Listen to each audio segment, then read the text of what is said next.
Although some men sometimes get involved, most of the time it's the girls who launch into creating exclusive content on the internet. I had never been into that kind of thing, nor had I had any fame on social media or anything like that, so when Lorena, my girlfriend, told me that she had got a new job, I never thought it would be anything to do with OnlyFans. Not that there's anything wrong with that, but the truth is that there was a rather dark reality in her life that I couldn't have imagined in my worst nightmares. I remember that day like it was yesterday. It was a Wednesday morning and she was looking for a job after leaving her job at a post office, which took up 10 hours a day, 6 days a week, and worst of all, she was paid a pittance. However, Lorena had always been very skilled with computers. In fact, that year she had graduated in web development and was looking forward to venturing into her new field. But her curiosity, the same one that always allowed her to learn and try new things, would bring her some problems this time. At first, everything seemed to be going well. Lorena just told me that she had got a job and that we wouldn't be seeing each other as much as before. She said she didn't want to go into details, and honestly, I understood her, as she was a bit reserved and I knew I had to give her her space. Besides, I was in the middle of exams and I also had 1,000 things on my mind, so it wasn't difficult to get distracted. Before leaving the cafeteria where we were, Lorena insisted on paying for my coffee. I offered to keep separate accounts, but with a little smile, she told me she wanted to take care of it. That made me feel good, not because of not spending, but because it seemed that she was doing well, and that was the last time I saw her in almost 2 weeks. I know there are couples who see each other less often, but it was always different with Lorena. We saw each other almost every day, so feeling that emptiness was strange. Finally, I decided I should pay her a surprise visit. I didn't think there was another guy or anything like that. I trusted her. But when I went to her house with the spare key I had, what I found left me frozen. The decor had changed radically. In the middle of her living room, there was a pile of cameras and lights, and there was Lorena, dressed in lingerie and wearing more makeup than a Hollywood movie character. Lorena was paralyzed when she saw me, and in a panic she started yelling at me, asking what I was doing there. I replied that I had just stopped by to visit her because I was worried that we weren't seeing each other as much. At that moment, I was the one who got angry. Not because she had an OnlyFans account, but because she had lied to me. She had told me that she had got a programming job and that it took up all her time, and now it was clear that this was not the case. At first, she gave me the story that she was doing this in her spare time. But I knew Lorena, and I knew that she was hiding something big from me, and that made me very angry. As we stood there, I felt anger burning inside me, but she started to cry and apologize, promising that she would never lie to me again. She told me that she had her reasons, that it all made sense to her, but that she couldn't tell me. She asked me to trust her, but as I tried to process what was happening, I realized that she wasn't even paying attention to what I was saying. Instead of looking at me, she was smiling strangely and forcedly, talking to someone through the computer, as if what I said didn't matter. That's when doubt started to eat away at me. What was Lorena really doing? That was enough. Anger finally got the better of me. So I got up to leave because I really couldn't stand it for another minute. But suddenly I felt a sharp blow to the head. A metallic impact so forceful that it made me stagger. And before I knew it, I fell to the floor, seeing Lorena trembling and crying and with a frying pan in her hand. Darkness enveloped me, and when I woke up, everything hurt. I felt like a long time had passed since I had lost consciousness. I tried to move, but that was when I realized that I was tied to a chair. I didn't understand what was happening. When I looked up, Lorena was walking towards me, holding a huge knife in her hand. Her face was full of tears, and she was looking at me as if she were suffering. I tried to scream, but my mouth was taped shut, and at that moment, panic washed over me. I knew I was in one of those life or death situations, and I had no idea why. When he was in front of me, he raised the knife, and in a moment of tension, he stopped. I can't do this. I'm so sorry," he said to me, his voice breaking. Suddenly, Lorena took the tape off my mouth and told me that I needed to get out of there as soon as possible. With a frightened look, she asked me to call the police and alert her family. At that moment, the lights in her house suddenly went out and she screamed in terror, looking around nervously. The only light came from the computer, so she ran towards it and tried to disconnect it. Confused, I asked her what was going on here, and her answer changed everything. It turned out that what she was doing was not what I thought. That work was not from OnlyFans, and she was actually being used as a hostage. Lorena told me that weeks ago, while looking for a job in programming, she got bored and decided to browse the deep web for a little entertainment. She had been there before, but had never ventured so far. As I said, Lorena was always very curious, especially about the whole world of computing. This had led her to enter a net room, and what she saw terrified her. After that experience, her computer restarted by itself and the camera came on without her being able to turn it off, even after trying to format it. Shortly after all this, she received a message that left her frozen. In the message, there were photos of her and her family, her brothers leaving school, her mother arriving from work, and even images of me in my apartment. They are paying me to do live shows, but it's not like OnlyFans. It's called NoneFans and it operates on the deep web. If I don't go online for the live show, they'll kill my loved ones, she shouted at me. They told me I had to kill you, but I couldn't. And now that's going to bring me trouble, she confessed to me, her eyes filled with terror. Lorena, I won't let anything happen to you, I said, trying to reassure her. You're a good person and everything will be fine. I wish I could believe you, she replied, as she hugged me, sobbing. She was scared about what would happen to her family. Suddenly, we began to see shadows moving through the dark windows of her house. They were surrounding us. Suddenly, the windows exploded at the same time, and Lorena clung to me tighter than ever, as if it were her last embrace. Then, through the windows, terrifying guys wearing wild animal masks came in, and without a shred of mercy, one of them lunged at me, and before I could defend myself, he brutally beat me. While I was on the floor, another couple of guys lifted Lorena by the arms and took her away. Her screams echoed through the house as she begged me to look after her family and not to try to find her. As I lay there, the guy who had beaten me continued to kick me mercilessly, and when his cronies took Lorena away, the kicker stopped, turned around and walked off as if it were nothing to him. He showed no emotion. He just kicked me one last time before leaving me lying on the ground, crying and suffering for her.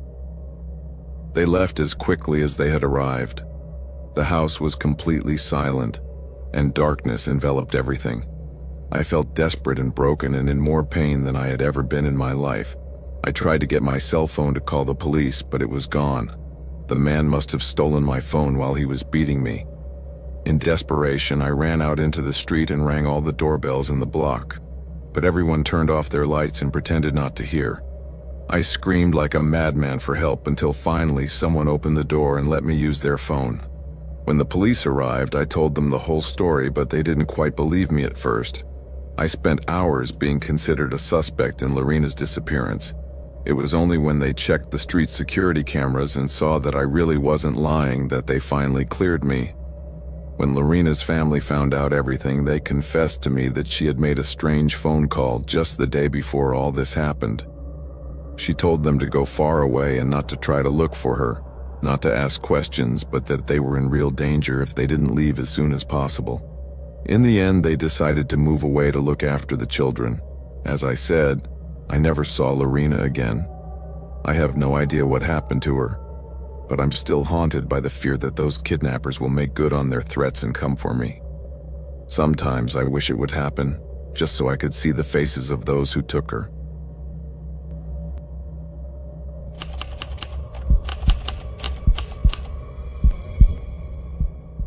When people hear OnlyFans, they usually think of beautiful girls sharing adult content to make money, but men can also upload content there, and I am one of those creators.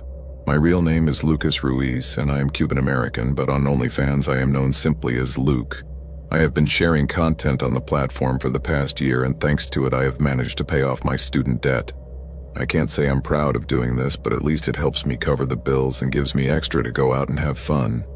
Still, the downside of making money on this app is that it makes it difficult for me to get a normal job and date girls, as many don't want to date a guy who uploads content to OnlyFans. A while ago, I matched with a gorgeous 24-year-old girl on Tinder. I was too excited. We talked on the app for several weeks and finally decided to meet the following weekend. I must say it was my first date in years, so the butterflies in my stomach were real. Not only was she beautiful, but she was also an aspiring artist and had a great sense of humor. With all this, it was normal for me to be over the moon. For my part, I have never considered myself a model, but, according to many girls who have seen my photos or consume my content, I should give it a try instead of continuing with my business studies, but here I am, being an ordinary guy. Our meeting was to be in an elegant restaurant at 7 p.m. I knew she was a bit shy, so I arrived about 2 decades early to be prepared. Obviously, I'm exaggerating, but I did arrive quite a bit earlier. I reserved a table at the back with a view of the river, looking for privacy so that we could chat in peace and enjoy the scenery. I put on a nice shirt, jeans, and boots, not too formal, but not scruffy either. Obviously, I made an effort to look good. However, when I looked at the clock and the minute hand pointed to 7 o'clock, she still hadn't shown up. Then the minutes passed and became hours. By 8:30, I was on my second starter and a couple of glasses of wine. I was feeling at rock bottom. I was annoyed at being stood up, but I wasn't going to let the evening go to waste completely. After a while, I decided that enough was enough, and I went home. The next day, I received a message from her apologizing for not being able to meet me. She said she had a family emergency and was unable to make it. As I was really interested in her, I decided to let the incident go, so we made another appointment. But the night before that second attempt surprise, she canceled on me once again. I was starting to get a little nervous about her insistent avoidance. We had been talking non-stop for almost a month, so I didn't understand why she was avoiding seeing me in person. Still, I kept trying to forge a real connection with her, but at the end of the second month, she vanished, leaving me hanging without warning. That hurt. Honestly, I felt like the fact that I was a creator on OnlyFans had affected our relationship. It was disappointing and quite painful for my ego. After it all went away, I decided it was best to focus on finding a normal job and leave OnlyFans behind. So even though I was still uploading things to help with expenses, I started to feel contempt for the platform. One night when I got back from work, I found an envelope in my mailbox. I hardly ever receive physical mail anymore, so I was surprised to see anything. I took it to my apartment, and when I opened it, I saw that there was some money and a USB stick. I didn't know who had sent it, as there was no return address. So out of curiosity, I connected the stick to my laptop. But when I saw what was on it, I was transfixed. On the USB stick were several of my OnlyFans videos, and in a separate folder were my photos and some of my social media accounts. But what shocked me most were some snapshots that I hadn't shared. They were candid photos of me at the supermarket, at the bank, or even running in the park. But the last image was a low blow. It was an intimate photo that I had sent to that girl, one that I had not published anywhere. All this left me feeling uncomfortable, as if someone were stalking me. But I didn't want to alarm the police. I thought it wasn't that serious. However, a few days later, another envelope appeared in my mailbox. As soon as I saw it, I knew it was from the same sender as last time, but this time, in addition to the money, there were photos of me in my apartment.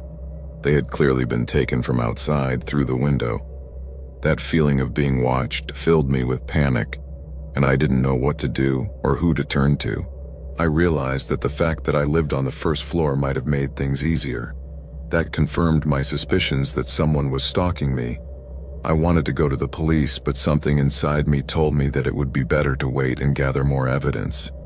So after that unpleasant experience, I decided to go back to Tinder, only to realize that the girl's account no longer existed.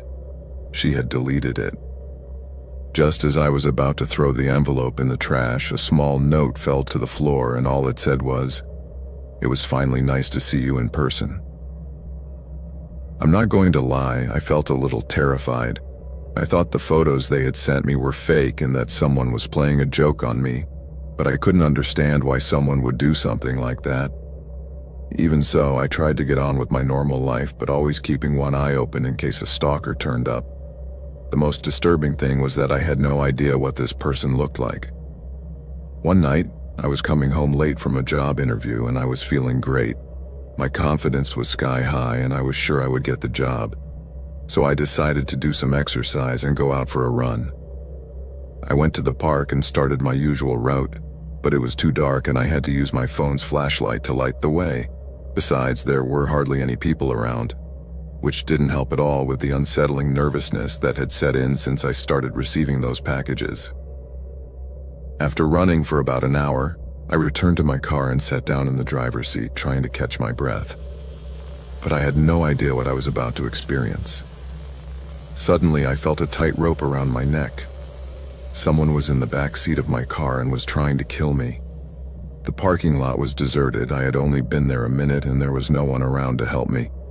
At that moment, I did what anyone would do. I tried to fight against the rope, but it was impossible.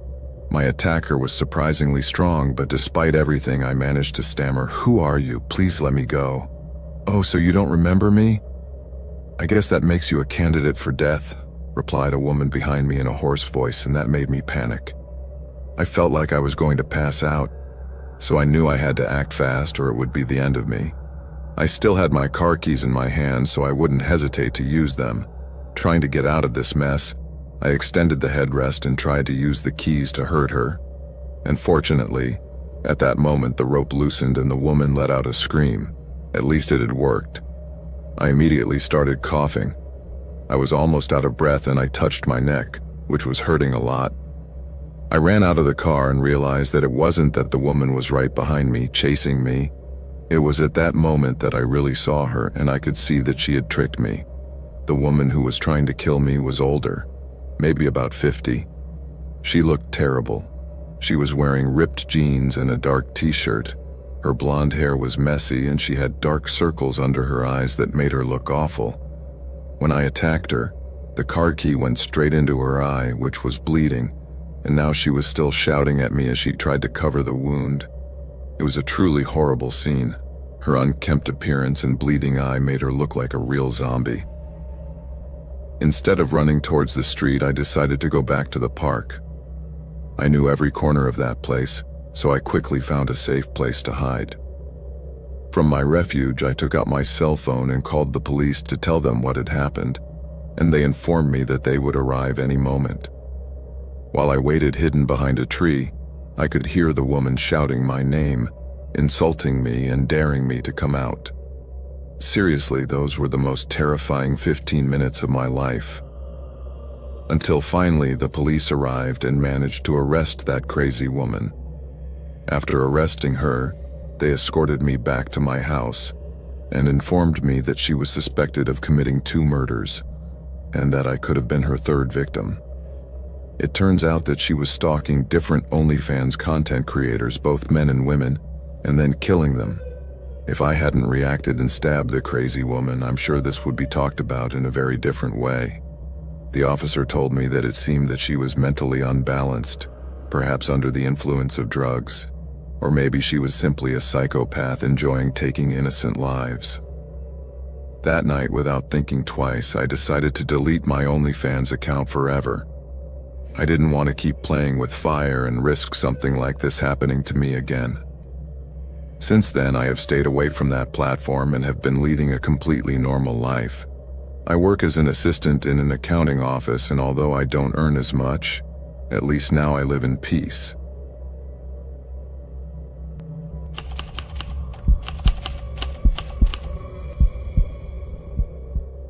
In September 2020, I, a 20-year-old Australian university student, decided to open up on Reddit to tell something that had me terrified. It all started when I uploaded some intimate photos to OnlyFans, and from there my life became a real chaos. I started receiving harassment, which intensified to the point of starting to experience disturbing situations on the internet and becoming a real threat to me. I only felt safe enough to tell my story using a disposable and anonymous account, and mentioned that the police were already dealing with the guy who was harassing me. Although it was a relief, I made it clear that they should have paid attention to my complaints much earlier. From the beginning, there were warning signs that nobody wanted to see. The whole horror began when I returned to my parents' house after the summer holidays. I was so excited because they had adopted a new puppy, that joy of meeting a new furry friend. Although, let's face it, puppies are naughty and a headache sometimes. One night I woke up to the whining of my new puppy at the back door. We were in the process of teaching him to go outside, but the poor thing still didn't quite get it. I got up, put on some slippers, and went downstairs to take him out. It was very late, around 2 a.m., and there didn't seem to be anyone around, but I soon realized that I wasn't alone. Suddenly, I saw a shadow inside a car. I could feel that someone was watching me, but in the darkness I couldn't make out their face. I got a chill, but I thought maybe I was exaggerating. It was only when I went back inside and the car started its engine and followed me down the driveway. I can't describe how terrified I was. Even though I was so close to home, going out alone at that time of night made me feel completely vulnerable. So I ran inside and locked the door, keeping an eye out in case it tried to break in. But thank God it didn't. It seemed to turn around and leave. The next morning, after a horrible and anxiety-filled night, I found an envelope in my parents' mailbox. Inside was $20 in cash and my OnlyFans username. I kept thinking about how someone could have found my parents' address. However, after giving it a lot of thought, I finally came to the conclusion that it all started when I shared my Amazon wish list. Although both OnlyFans and Amazon say that their security systems are good and prevent this kind of problem, the truth is that they are not so secure when it comes to third-party sellers, who are not subject to the same laws. I had no idea how they had found my address, but I was almost certain that some third-party seller had sold my information. I didn't know if they did it through bribery or threats, but it seemed the most logical reason. After that, when I returned to the university city, I stopped uploading content, but somehow my stalkers managed to track me down. The mere thought that someone was after me and capable of going that far to stalk me kept me scared all the time, so I could no longer enjoy my life as I had before.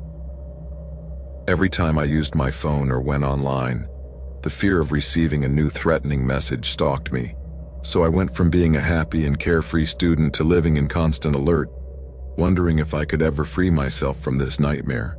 With so much insecurity about everything that was happening, I decided to close my OnlyFans account and open a YouTube channel. I thought it would be safer to share my life that way. My first exciting project was going to be a day of shopping at a local mall, but when I got to my car, I found it a complete mess. My vlogging camera had been stolen, but strangely enough, nothing else had been taken. I know it was my fault for leaving it there. I had used it the night before, and as I live in a safe area, I didn't think it would be in danger. But what really worried me was that the camera was stored in the glove compartment, and it had an SD card full of photos and videos that I hadn't published yet. It was as if someone knew exactly what was there and went straight for it. As you can imagine, my nerves went through the roof. But the strangest thing was yet to come. That same day, I decided to talk to the security staff at my building so they could check the camera footage. They agreed without any problem. But what I discovered there was even more terrifying than anything I had experienced so far. In the images, I saw a guy destroying my car while ignoring all the other cars in the parking lot. I also realized that I was being the target of much more targeted harassment than I had imagined, because after stealing my camera, this guy walked around my duplex and stopped right in front of my window. My room faced the street, and since my blinds were broken, it was easy to look in. I had a curtain, but it didn't cover the whole window, so that guy could see me sleeping for over an hour. I have no idea why he didn't try to break in, but thank God he didn't. In the end, I managed to get my camera back in a secondhand shop near my house, but the memory card was missing. I'm sure my stalker kept it as a trophy or something. I was completely terrified by everything that had happened, so I finally decided to move. I hoped that my stalker hadn't followed me, because in the end, the police never found him. So to this day I live in fear that one day he might find me, and God only knows what such a deranged person might be capable of.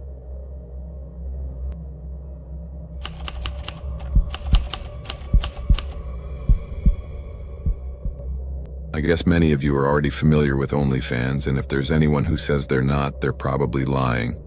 But in case anyone still doesn't know, OnlyFans is a website where both men and women upload photos and videos for their subscribers in exchange for money. And yes, the photos are usually quite racy, with little clothing or even nudity.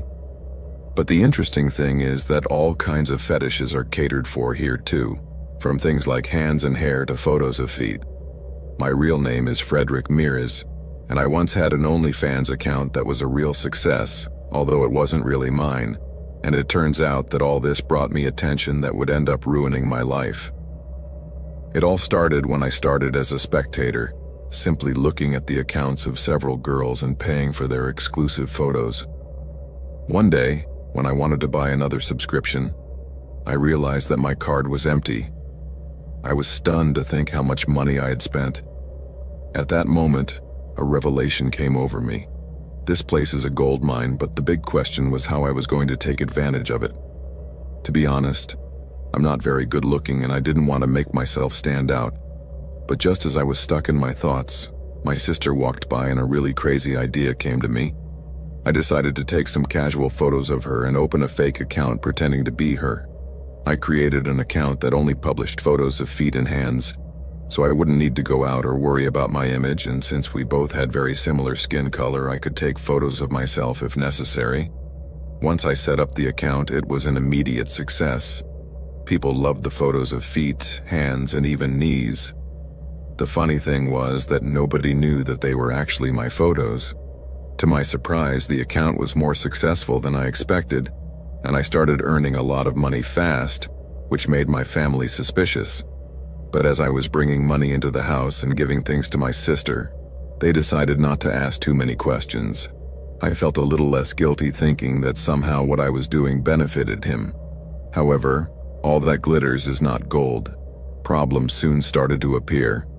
At first, I thought I could handle any strange situation that might arise, but I never imagined that things would get so intense. It all started with an apparently innocent message from a guy who wanted photos of my feet. I accepted without thinking, seeing him as a potential customer. The user was new, and as long as he paid, it was no problem. But over time, his messages started to get weird, and his requests started to change.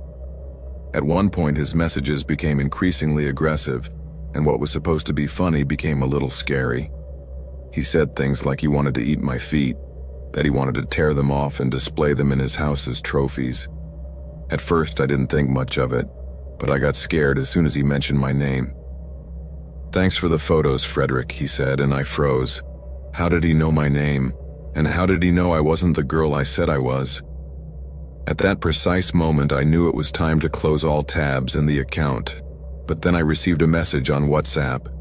It was a voice message that said, "Do you really think you can scam me? I know everything about you. I know what you do, and what's worse, I know where you live. Keep calm. I'm not angry. In fact, I'm not interested in your sister's feet. I want yours. I'm on my way to visit you." My heart stopped. I jumped up and began to close the doors and windows like a madman. My sister was at home, but my parents were not, and I didn't want to put them in danger. I took a knife from the kitchen and ran to my room, completely terrified, thinking that maybe this was just an empty threat, but I couldn't risk it. Within seconds, I received another voice message. "I can still see you, Frederick. I'm getting closer and closer. How about we make it a little more interesting? Turn off your webcam. It will be a little more difficult for me to find you." My heart sank when I heard that. Of course, that meant he had been spying on me. This guy was a hacker. I disconnected the webcam instantly, and just as that happened, someone started knocking on the door. "Camilla, don't open it," I shouted to my sister, but by the time I went down, it was too late. My sister had opened the door. To my relief, it wasn't the psycho, but my sister's boyfriend. As soon as he came in, I closed the door again, feeling a little calmer now. I decided to go back to my room and try to calm down a bit. Camila's boyfriend was tall and strong, so I figured he could defend us if anything weird happened. Minutes later, with no more messages coming through, everything seemed to have calmed down. I thought the stalker was just trying to scare me, so I turned on the TV and started watching a series on Netflix, trying to regain my composure. I was feeling a little calmer when I felt the door to my room slowly open. I turned around and saw Camilla and her boyfriend come in. "Hi guys, how's it going?" I said.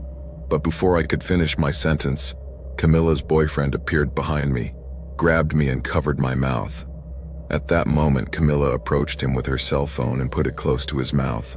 Then the guy sent a voice message that made my blood run cold. "I told you I was coming for you, little Frederick." When he finished sending the message, my phone started ringing, and to my horror, it was the same voice as the stalker. So my sister knew what she was doing. Were they trying to teach me a lesson? "Identity theft, Frederick, that's not very nice. Do you think those little gifts you gave me would hide what you do from me?" And with that, Camilla squeezed my feet. "I don't think I'm going to do this," said Edward, her boyfriend. "I told you I'd take your feet off. You think I'm lying to you?" At that point, I felt the cold metal of the knife close by, and my heart began to beat like crazy. Was he really going to do something like that? You know, Fred, I'm not really interested in the photos, but there are dangerous people on the deep web who are interested in your feet, and guess what? They want them. Camilla smiled mercilessly. "Bro, you're not the only one willing to bend the rules a little to make a lot of money. The difference is that you're still in diapers." As she said that, my sister began to calmly cut my foot. The pain was indescribable. I felt every deep movement, and yet she was doing it so slowly that it was even more unbearable, watching the blood start to come out everywhere. I tried to scream, but my mouth was covered. I didn't know what to do, and with each blow of pain, I wondered if they would ever stop, if I was really going to get out of this. The situation was becoming more and more terrifying, and the agony was still present, but I had less and less energy to fight. Finally, I closed my eyes, letting myself go little by little until I passed out. When I came to, I was in my bed. Camilla and her boyfriend were in front of me, and somehow I was starting to think that it had all been a terrible dream. "Hey, you finally woke up, Fred. You're looking a lot better," said my sister's boyfriend. In an instant, I lifted the sheet to look down, seeing that my feet were only wrapped in bandages. It was then that I understood that not only would my feet be scarred, but I would also be scarred emotionally forever. They didn't cut them off completely, but the level of physical and psychological torture that my own sister was capable of inflicting would leave an indelible mark on me forever. "Hey, relax.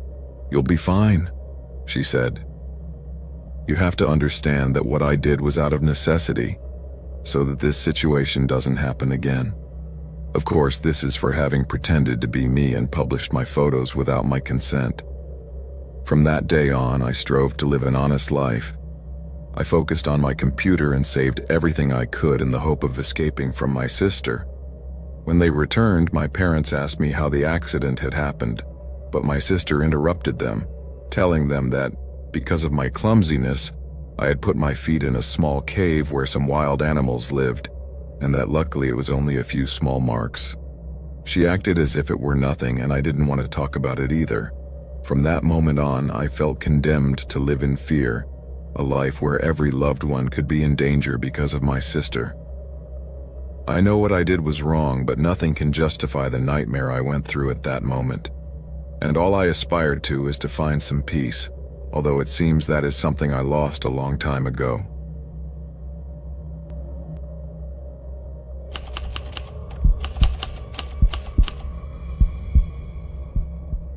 I never thought my life would take such a dark turn because of something that started out as a simple idea to earn some extra money.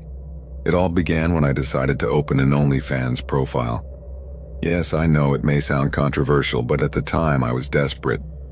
Normal jobs didn't give me enough to pay the bills, and someone suggested I try my luck on that platform. At first, I felt uncomfortable, as is normal, But little by little I loosened up, and after a while I got used to it. I uploaded photos, videos, and even interacted with my subscribers.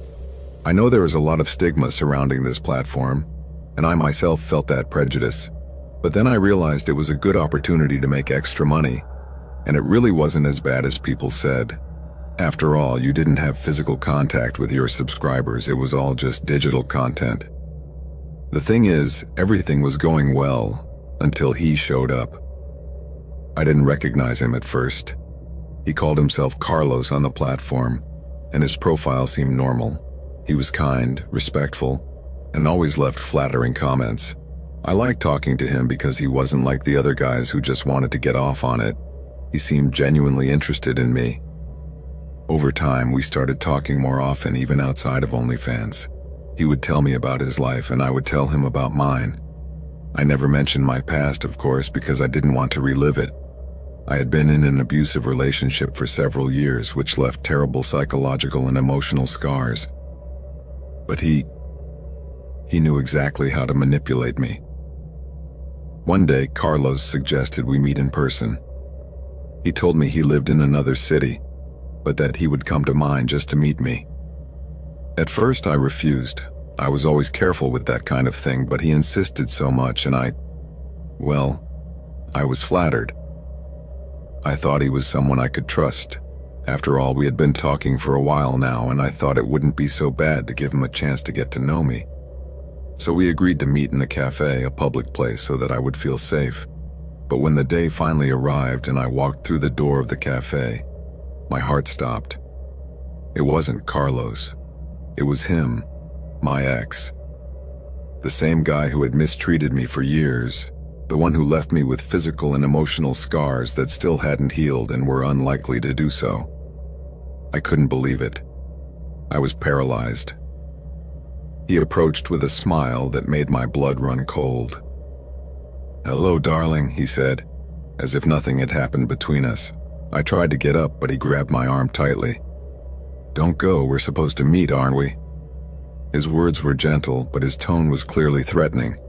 His name was Vincent, and he forced me to remain seated while he spoke, reminding me of things from the past, things that I had tried to forget for a long time. Vincent told me that he had been following me since I left his house, that he knew everything I had done, even the OnlyFans thing. And then I understood. He had subscribed to my profile just to get close to me again. Mez said she couldn't believe how low I had sunk, and that in the end she wasn't wrong when she told me I wasn't a slut. That hurt like a fist in the stomach, which was exactly what he always said to me whenever he came home drunk and hit me. After a while, he told me he wanted to go somewhere else, somewhere more private.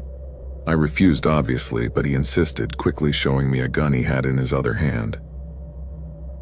"I don't want to make a scene here," he said, and his voice sounded so cold that I knew I had no choice. He led me by the arm to the exit of the restaurant, and although I tried to signal to the other diners, the truth is that nobody paid any attention to me. They were all too busy with their own business. I cursed myself 1,000 times for having accepted this invitation, for not having suspected even a little, knowing what Vincent was capable of.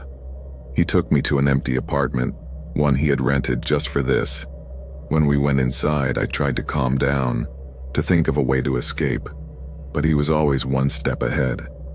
He pushed me against the wall and started to say horrible things to me, things that I don't want to repeat. I tried to reason with him, but all I achieved was to make him more furious, until finally he took out the gun and pointed it at my face. "If you can't be mine, you won't be anyone's," he said. And without hesitating for a moment, he pulled the trigger. But the bullet didn't fire. Vincent looked at the gun in confusion and pulled the trigger again, but it didn't fire either. At that moment, something inside me was activated. I don't know if it was fear or the survival instinct, but I reacted. I took advantage of the distraction of the moment and kicked him in the groin with all my strength, then ran towards the door. He tried to grab me, but I managed to get away as best I could and ran down the stairs without looking back. As I did so, I heard his screams and his curses, but I didn't stop. I ran as fast as I could, leaving my high heels behind until I found someone on the street and asked them to call the police. By the time they arrived, he had already left. The apartment was empty, and there was no sign of him, but the police took my statement. I really thought they would send him to prison, but they only arrested him for a couple of days and then released him. It turns out that they didn't have enough evidence to incriminate him. It didn't surprise me too much. Vincent was a guy with money, and his lawyer was one of the most renowned in the city, so he knew how to use his tricks to get him released.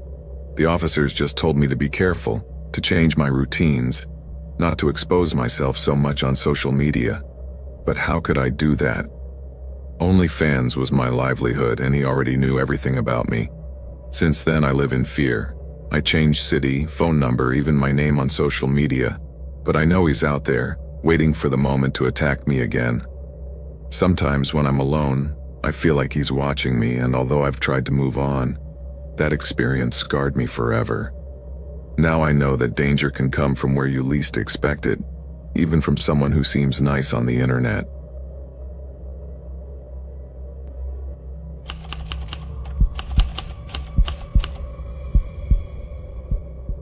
Based in Richmond, Texas, Melissa Rojas, a 33-year-old Instagram influencer and freelance model, led a life that many could only imagine. With more than 2 million followers on her social networks, Melissa earned 6 figures thanks to a host of sponsorships and collaborations. Under the pseudonym Luna Bell, her list of followers included celebrities such as Cardi B, Megan Thee Stallion, Snoop Dogg, and Meek Mill, making her one of the world's most famous influencers as of August 2020. Like many of her colleagues, the discovery of OnlyFans gave her an exciting new opportunity to connect more closely with her huge fan base, as well as opening up a potentially massive source of income. However, her father, Roberto, had a different perspective on his daughter's success, arguing that the excessive attention she received brought more problems than benefits. We always kept her out of the public eye. Not even her closest friends knew her real name. Everyone called her Luna.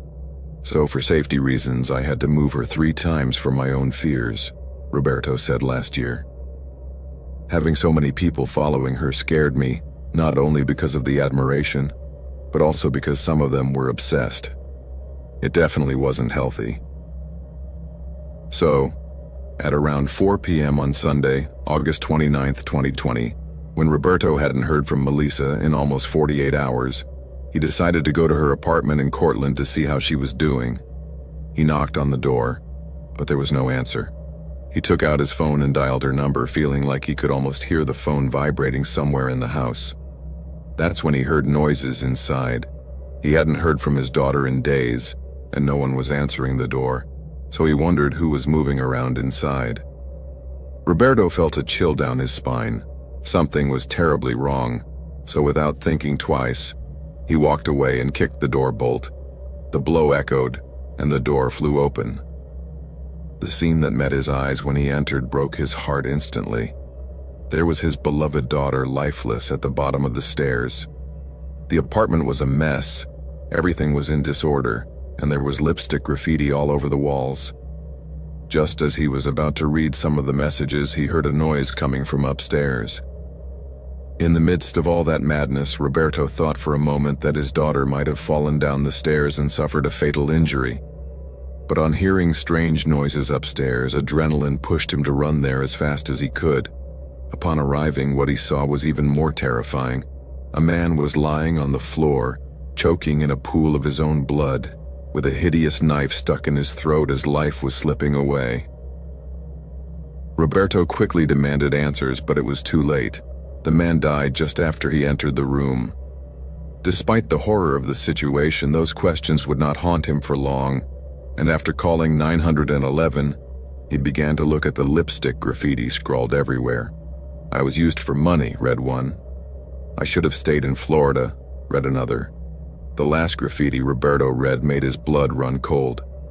"I wish I had never loved her." "I feel sorry for the owner and the family." He couldn't go on. Those words were proof enough that his worst nightmares were coming true. Melissa's killer turned out to be a 34-year-old guy from Florida. a certain Kevin Accordo whose obsession with her was so insane that he managed to track her down, take her life, and then, in a horrific twist, end his own. The guy had no criminal record in his home state, but after the investigation, the police set about finding out if he had a history of mental health problems. "I have no idea how she found her," said Roberto, full of frustration. "I tried to protect her as much as possible. She didn't even let her friends know where she lived." They still couldn't understand how or when she arrived in Texas, a mystery that unfortunately deepened with each new question. News of the tragedy spread like wildfire, reaching the ears of Canadian rapper Tory Lanez, who paid tribute on social media, posting, "Rest in peace, Queen." However, many tributes barely mentioned the circumstances of her death. "She was extremely cautious," said Janetta, Melissa's mother, "but sadly someone managed to stalk her and kill her." It is shocking and disgusting to think that Kevin Accordo, with his unhealthy obsession, was able to find and kill such an innocent young woman. This only confirmed that Roberto's concerns were more than justified. Despite all his efforts to keep his daughter safe, the task was too much for him compared to the determination of her stalker. Furthermore, the fact that a guy without great computer skills could obtain her address raises many questions. Some have speculated that Accordo may have obtained Melissa's billing information to discover her real name and address, which highlights the fact that platforms like OnlyFans have to work much harder to guarantee the privacy and security of their content creators. For now, the truth is that perhaps the dangers of having a public online life outweigh any financial gain it might offer. It is certainly a warning about the shadows lurking behind that glamorous digital world. Sometimes, to shine online, you pay a price that many are not willing to bear.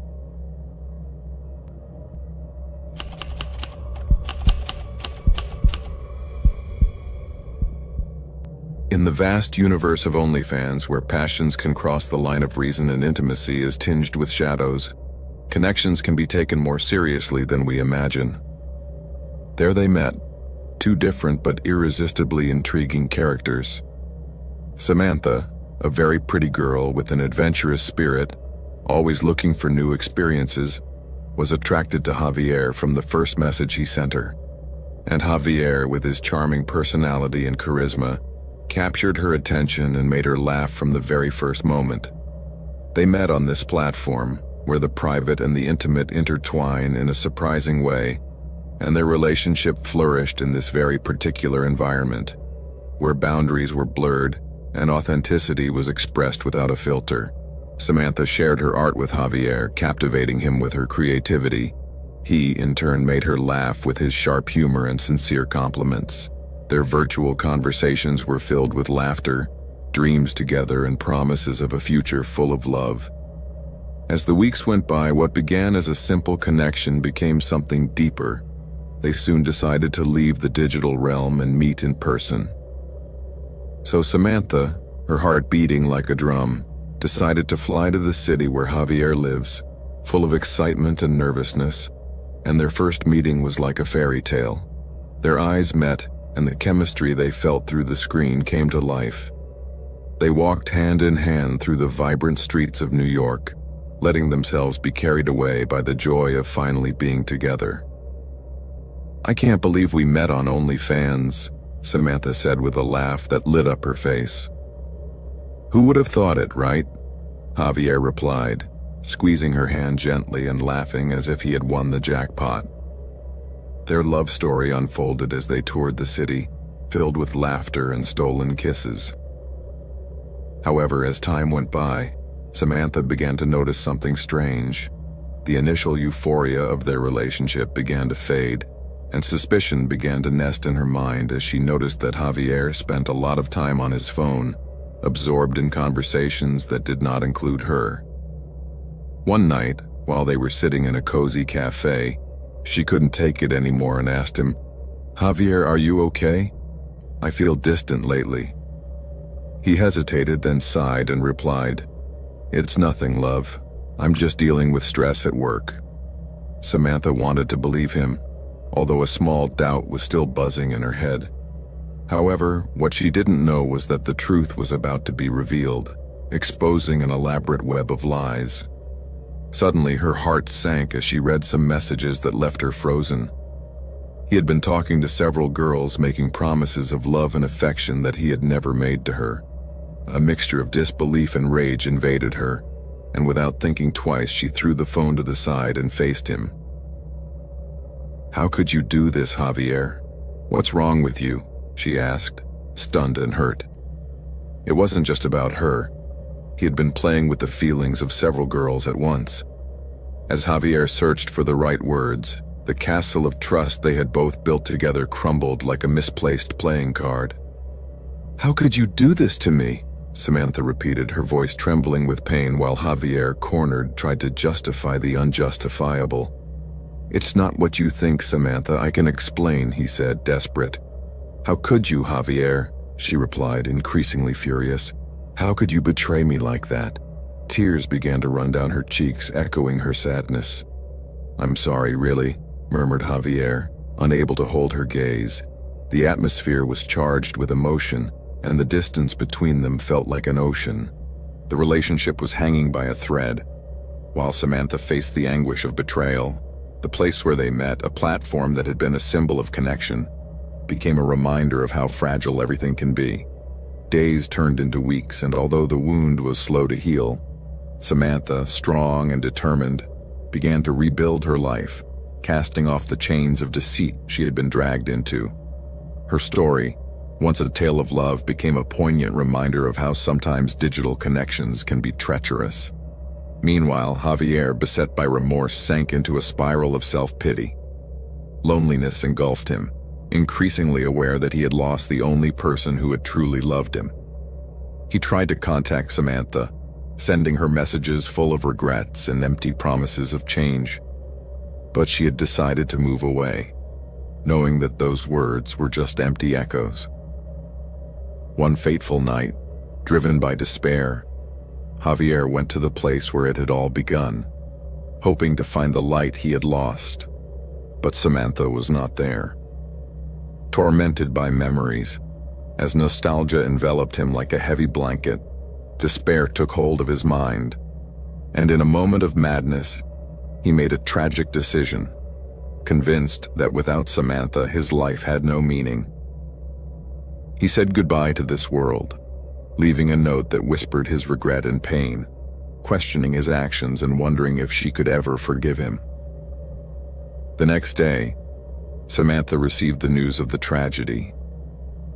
Her heart would break once again, not for Javier, but for the life that had been extinguished because of selfish decisions. In a heartbreaking twist, she found herself mourning not only the betrayal she had suffered, but also the life that had been lost, feeling the weight of guilt that did not belong to her. Through her tears, she understood that human connections can be beautiful and destructive, and that a simple promise can drag the most innocent souls into darkness. In an act of painful reflection, she decided to dedicate her next art exhibition to the light and shadows of digital love. Her works became a tribute to Javier, a representation of the beautiful and tragic balance between connection and betrayal, a reminder that even in today's virtual labyrinth, the decisions we make can have devastating consequences. Samantha painted each stroke resonating with a profound message. Sometimes love can be a dangerous place, where vulnerability meets manipulation, and where it is crucial to remember the importance of authenticity and sincerity. With each painting, she invited others to reflect on their own connections, warning of the dark market where illusions often outweigh reality. In her pain, she found the purpose of sharing her story with the world, turning her personal tragedy into a warning beacon for those who seek authenticity in the superficiality of digital connections.